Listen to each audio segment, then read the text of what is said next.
puissions nous retrouver ensemble, quel que soit le nombre de personnes présentes. La prière est un élément indispensable dans l'Église, encore plus dans l'Église adventiste du 7e jour. Il est important que nous puissions intercéder, prier constamment, quel que soit le nombre. Il faut que notre Église ici à Ouéa prenne le temps de prier constamment. En ce soir, le thème que j'ai retenu et qu'on va partager ensemble, c'est honorer Dieu dans toute notre vie, jusque de notre apparence. Le texte de base se trouve dans 2 Corinthiens 10, verset 31. Soit donc que vous mangiez, soit que vous buviez, soit que vous fassiez quelque autre chose, faites tout pour la gloire de Dieu. Ce soir, nous ne nous réunissons pas pour parler simplement de vêtements ou d'apparence. Nous sommes ici pour laisser le Saint-Esprit sonder notre cœur. Le chapitre 34 du livre Conseil à l'Église nous rappelle une vérité importante. Dieu désire être honoré dans tous les domaines de notre vie. Notre manière de vivre, notre manière de parler, notre manière de servir, d'aimer, de gérer nos biens, et même notre manière de nous présenter au monde peuvent refléter l'œuvre de sa grâce. Notre apparence n'est pas le fondement de notre salut. Nous sommes sauvés uniquement par la grâce de Jésus-Christ. Cependant, lorsque Christ transforme le cœur, cette transformation devient visible dans la vie quotidienne. L'objectif du chrétien n'est pas de suivre les modes du monde, ni de chercher à attirer les regards sur lui-même. Son désir est de glorifier en toutes choses. Et comme l'écrit l'apôtre Paul, faites tout pour la gloire de Dieu. Que cette pensée accompagne toute notre rencontre. Bienvenue à notre réunion de prière.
Avant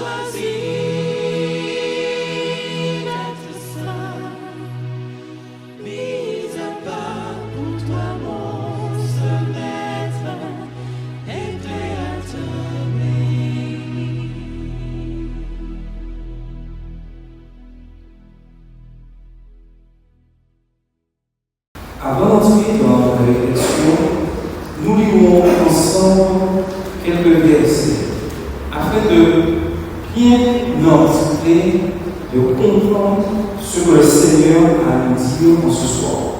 Le premier verset se trouve dans 1 Samuel 16, verset 7. Et il nous est dit, l'Éternel ne considère pas ce que l'homme considère. L'homme fait quoi?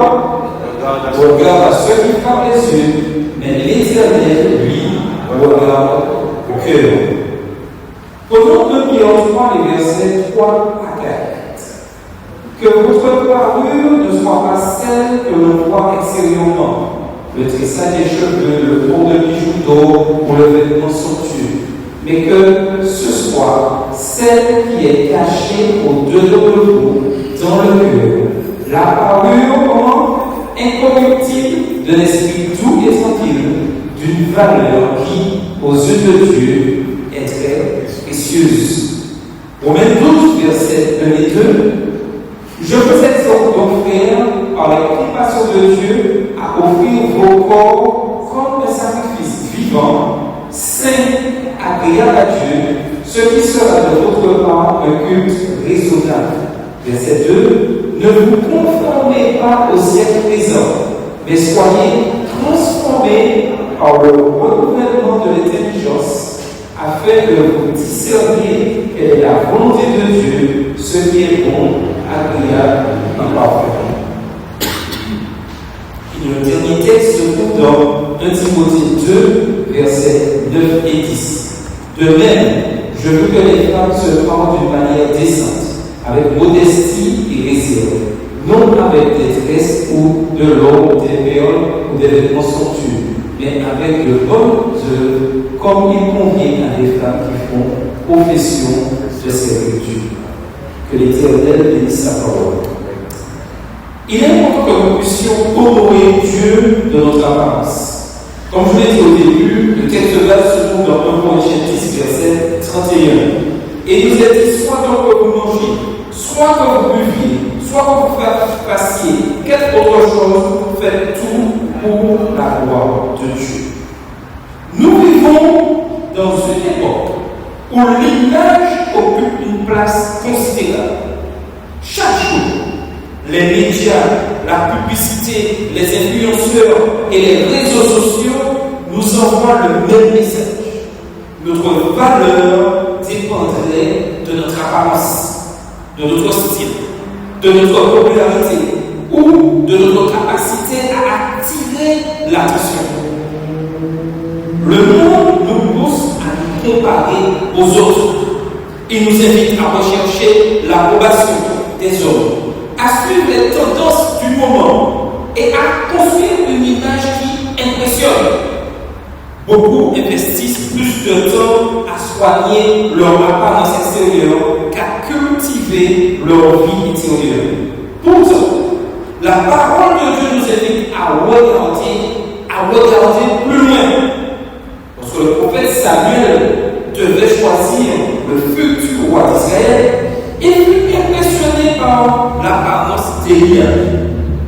Mais Dieu lui adressa cette parole qui demeure d'une grande actualité. Dans 1 Samuel 16, verset 7. Ne prends point garde à son apparence et à la hauteur de sa taille. L'homme regarde à ce qui frappe les yeux, mais l'Éternel regarde le cœur. Quelle différence entre le regard de Dieu et celui des autres? Les hommes sont souvent séduits par ce qui est visible. Dieu, lui, il voit ce qui est invisible. Il connaît nos motivations. Il connaît nos pensées. Il connaît nos intentions les plus profondes. Avant de regarder nos vêtements, il regarde notre caractère. avant de considérer notre apparence, il examine notre cœur. Voilà pourquoi le cœur est toujours la priorité de Dieu. Mais cela ne signifie pas que cette manière de vivre n'a aucune importance.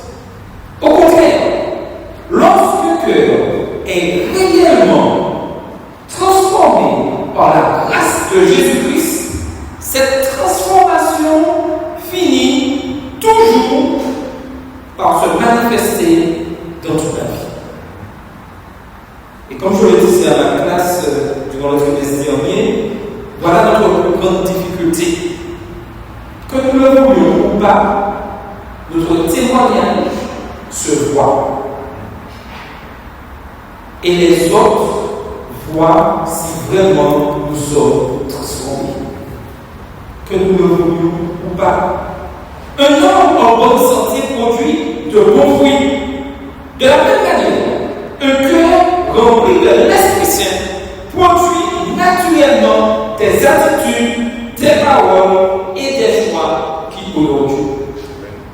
Donc, si je ne prononce pas des paroles qui honorent Dieu, c'est que mon cœur, c'est que Dieu n'habite pas dans moi. Vous pouvez tourner la phrase comme vous le voulez, c'est la réalité. Le chapitre 34 de Conseil à l'Église rappelle avec équilibre plusieurs principes bibliques. D'abord, il nous enseigne que Dieu désire un peuple saint, humble et modeste. La simplicité chrétienne, je précise bien ce que Madame a dit, la simplicité chrétienne n'est pas de la négligence. Elle n'est pas non plus de la pauvreté imposée. C'est une attitude du cœur qui refuse de faire de l'apparence une idole. Le chrétien, il peut être propre, soigné et digne sans rechercher l'ostentation. Il comprend que sa véritable valeur ne dépend ni de la mode, ni du regard des autres, mais de l'amour de Dieu manifesté à la croix. Ensuite, ce chapitre nous met en garde contre la vanité. Le danger n'est pas seulement ce que nous portons. Le danger est ce qui habite dans nos cœurs. L'orgueil peut s'exprimer à travers des vêtements luxueux, mais aussi à travers une attitude qui cherche constamment à être remarquée ou admirée. Jésus nous appelle à l'humilité. Dans une société où beaucoup cherchent à attirer les regards sur eux-mêmes, le disciple de Christ cherche à attirer les regards vers son Sauveur. Notre manière de vivre est déjà une prédication. Avant même que nous ouvrions la bouche, les gens observent notre comportement, notre manière de parler, notre respect des autres, notre honnêteté, notre douceur, notre modestie et notre cohérence. C'est pourquoi l'apôtre Paul écrit « Faites tout pour la gloire de Dieu ». Il ne dit pas seulement prier pour la gloire de Dieu ou prêcher pour la gloire de Dieu. Il dit « Faites tout ». Cela inclut notre manière de travailler, notre manière de servir, notre manière de gérer notre argent, notre alimentation, nos loisirs, nos relations, notre utilisation des réseaux sociaux, notre langage et oui même notre apparence. Tout peut devenir un acte d'adoration lorsque Jésus n'est pas au centre de notre vie. Le chrétien ne se pose donc pas cette question: jusqu'où puis-je aller sans désobéir? Cette question cherche la limite, elle cherche le minimum, elle cherche ce qui est permis. Le véritable disciple pose une autre question: comment puis-je mieux glorifier mon Sauveur? Cette question cherche l'amour, elle cherche la fidélité, elle cherche à plaire à Dieu plutôt qu'aux hommes.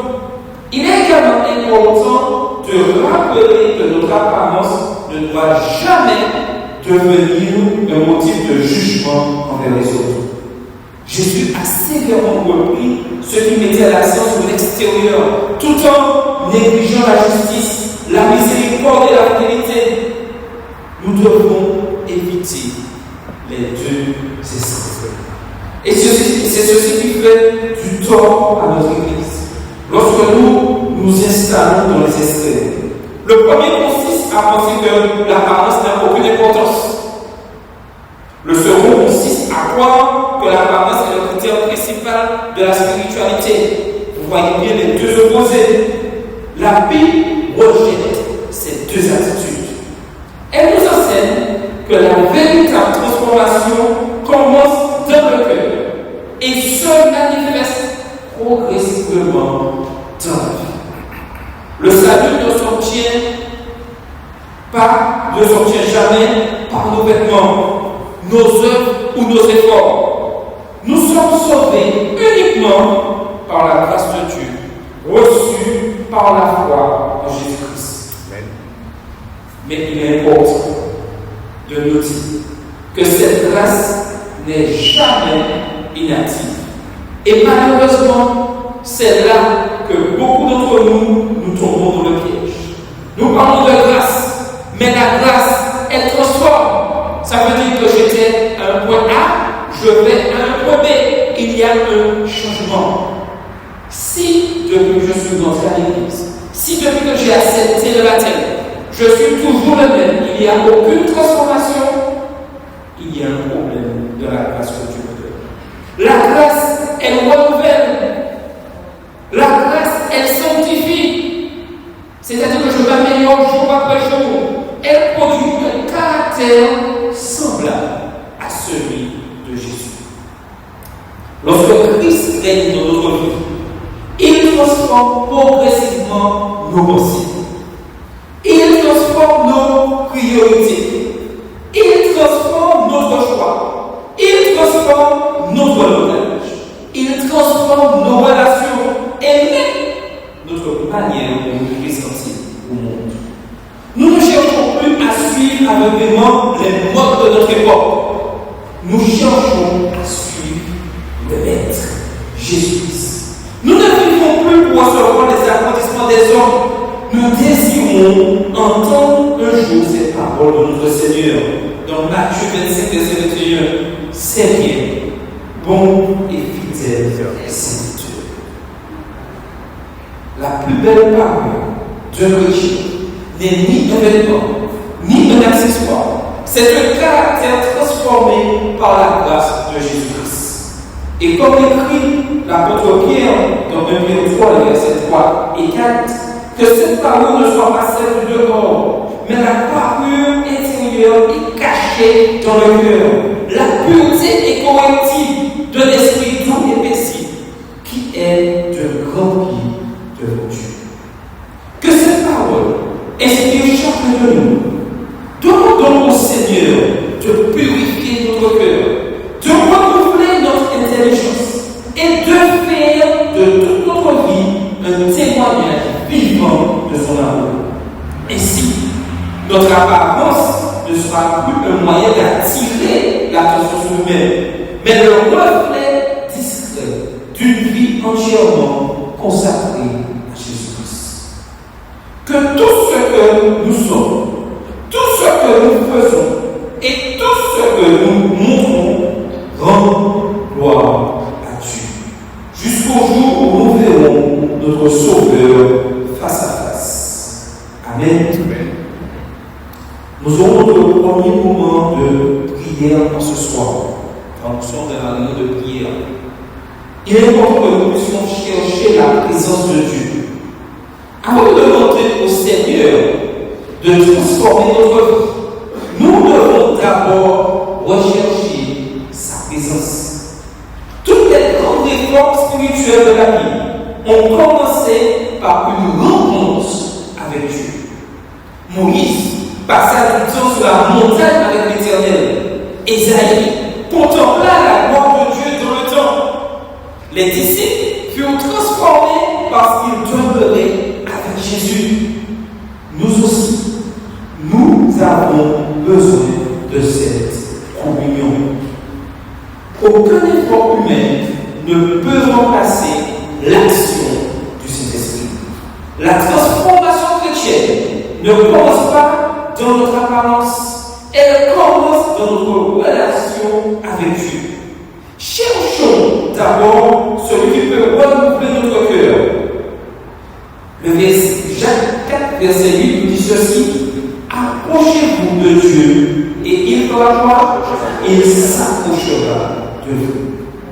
Nous allons nous mettre à genoux, pour ceux qui le peuvent, prendre une position de révérence et nous allons prier individuellement. Nous allons demander à Dieu une communion plus profonde avec lui. Nous demandons cette prière, Seigneur, de nous donner une nouvelle effusion du Saint-Esprit. Que nous puissions retrouver le goût de la prière quotidienne. Remettre notre cœur entre les mains du Seigneur. Prier pour nos familles afin que Dieu soit au centre de nos foyers.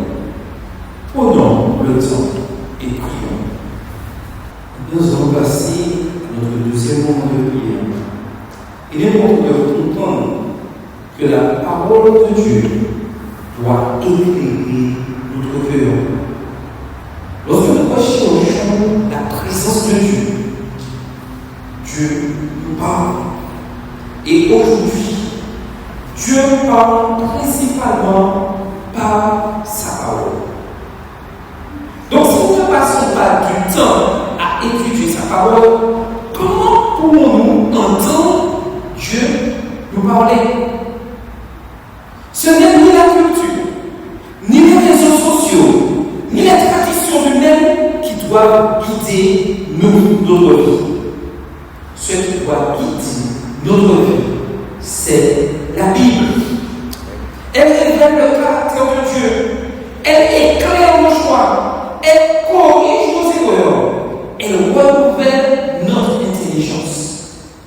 Et le chapitre 34 de Conseil à l'Église nous invite justement à laisser les principes façonner notre manière de vivre plutôt que les valeurs de ce monde.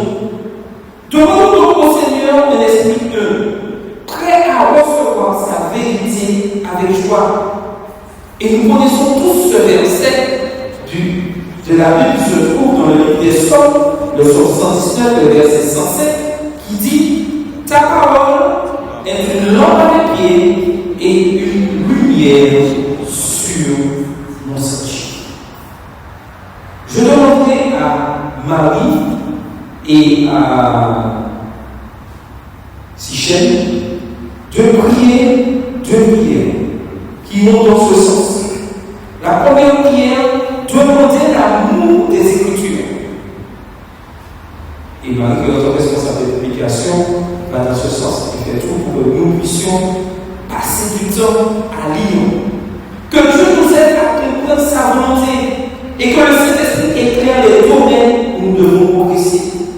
Et si chaque prière prier pour les prédicateurs, les enseignants, les responsables spirituels et surtout demander que notre Église ici à Aulnay demeure fidèle à la parole de Dieu.